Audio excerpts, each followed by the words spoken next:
What's up guys? Welcome to my channel. Ngayon mag-unbox tayo ng abs. RAGUSA abs. Yung RAGUSA abs na to ay yung model na XM500. Actually, ano na to?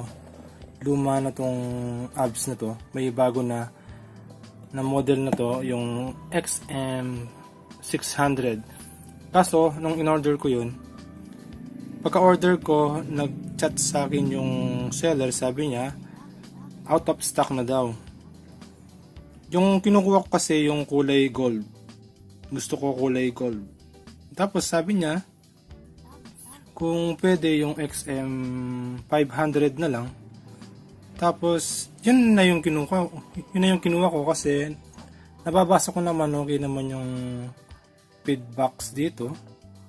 Sabi, okay naman daw na pang trails, kahit na hindi ako nagti-trails. Yan. Ito yung, pakita ko muna yung specs niya. Yan.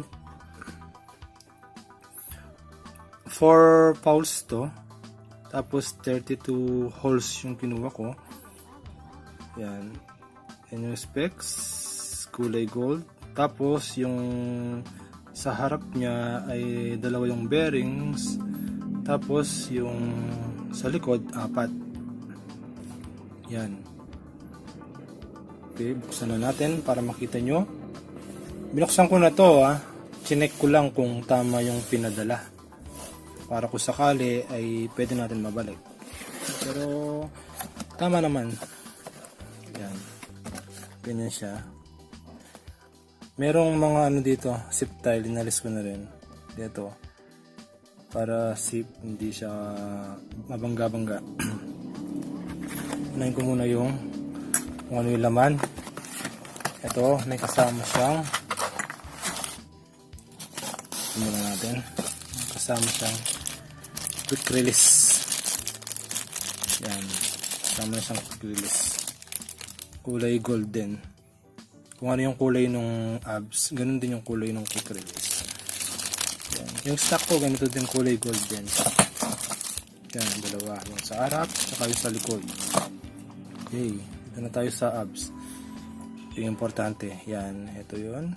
Ito ko muna. Usap. Yan. Yan. Ganda ng kulay.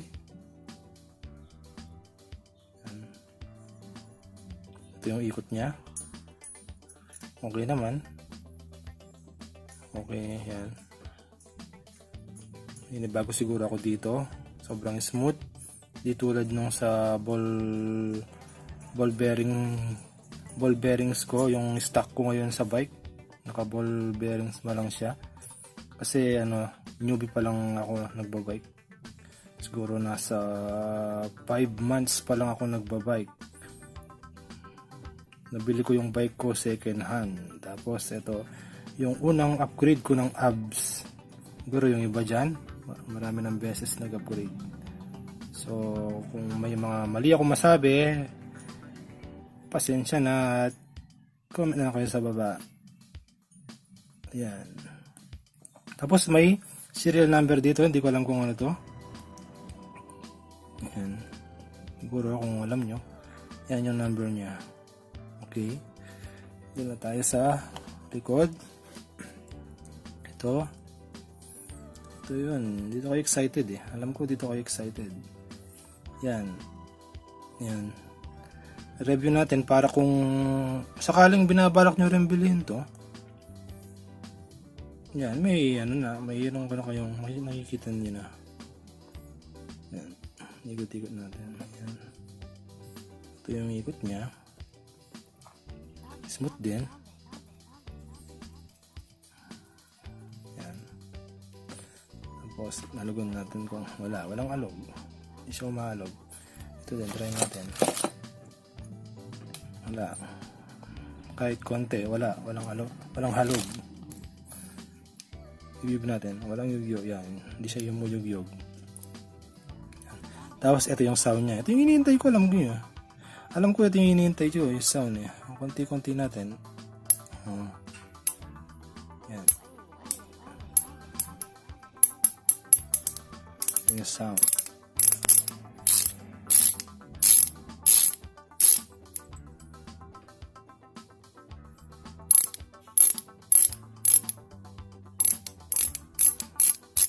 Yan. Kayo nang husga kung gusto nyo yung sound, kung okay na ba sa inyo. Pero yung totoong sound nito, malalaman mo pa lang pag nakalagay na lahat ng yung rims tsaka yung gulong. Kasi guma yung gulong, diba? Sabi nila pag tumagal, mas lalong hihingay pa daw to. Ako, sa akin yung ganitong hihingay, okay na sa akin to.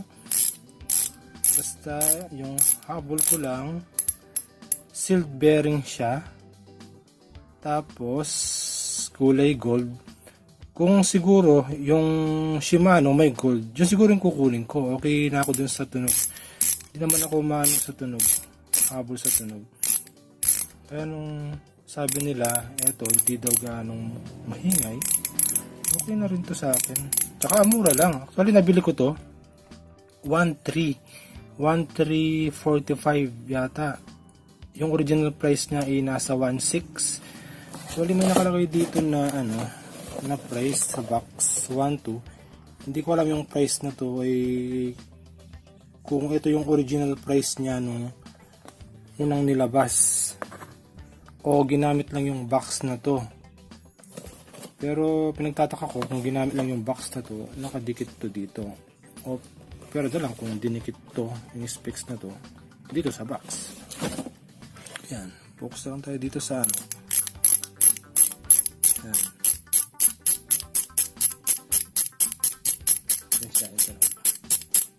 Siya na guys, di ko matitimbang kasi wala akong pantimbang. Pero magaan naman siya considering na yung ito may 4 na bearings.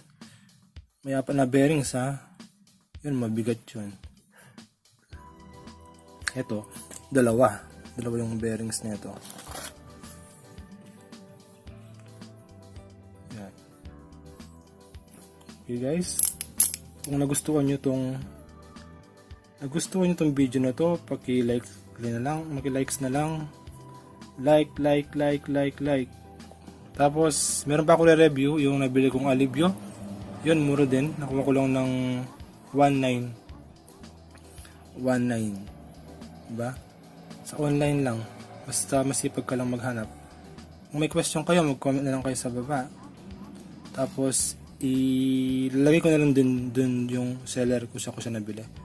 Pero, kaso, wala lang siyang stock, sabi niya. Pero, try nyo yung XM500. Sabi nila, okay din daw yun. Mas maingay daw. Yun sabi Okay, thank you sa panonood. Kita-kita na lang tayo sa labas. Batian tayo sa daan. Safe ride mga kapadyak. Bye.